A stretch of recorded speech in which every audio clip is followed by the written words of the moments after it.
पावसाळ्यामध्ये भरपूर झाडं वाढतात आणि पाऊस येऊन गेल्यानंतर मग आम्ही झाडाची छाटणी करत असतो। पण यावर्षी जरा जास्तच वेळ पाऊस चालू होता, त्यामुळे झाडांची छाटणी करायला वेळच भेटला नाही।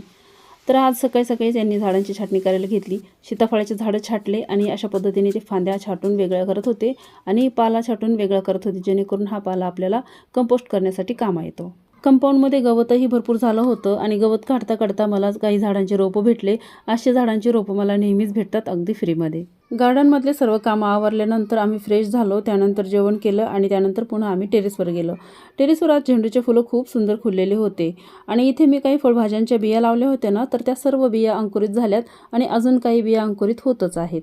इथे लाईनमध्ये तुम्हाला कांदे ठेवलेले दिसत असतील, तर खाली किचनमध्ये टोपलीमध्ये कांद्याला पात फुटली होती, त्यामुळे सर्व पात फुटलेले कांदे मी आणले आणि असेच मातीमध्ये ठेवले, तर त्या कांद्यांना मुळ्या फुटल्यात आणि पातही वाढली।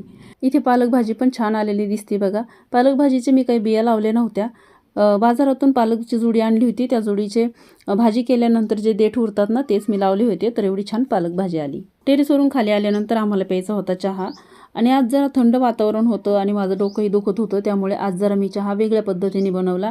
आजच्या चहामध्ये ओली हळद, अद्रक, दालचिनी, लवंग, मिरे, वेलची आणि थोडासा गूळ टाकला आणि अशा पद्धतीने मी चहा बनवला। हा चहा डोकं दुखत असेल, सर्दी असेल तर नक्की करून प्या, थंडीमध्येही नक्की प्या। हळदीचा चहा आहे हा। या चहाची सविस्तर रेसिपी मी मोठ्या ब्लॉगमध्ये दाखवलेली आहे, मोठा ब्लॉग नक्की पहा। आणि अशा पद्धतीने ओल्या हळदीचा चहा तयार झाला।